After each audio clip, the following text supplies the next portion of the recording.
नमस्कार मंडळी, श्री स्वामी समर्थ मंडळी. उद्या नागपंचमी आहे आणि या नागपंचमी दिवशी काही नियम आहेत ते पाळावेत.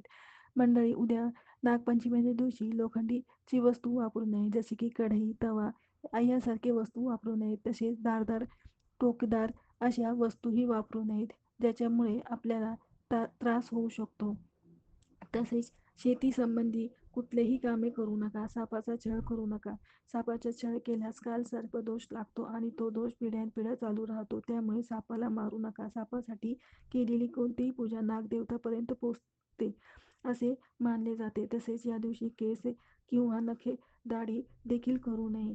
या दिवशी अन्न खाऊ नये, कारण भरपूर वेळा काही लोक असतात की ते दुष्कर्म करतात आणि इतरांविषयी वाईट बोलतात, आणि अशा लोकांसोबत राहिल्याने आपल्यालाही त्या पापाचे भागीदार होऊ शकतो.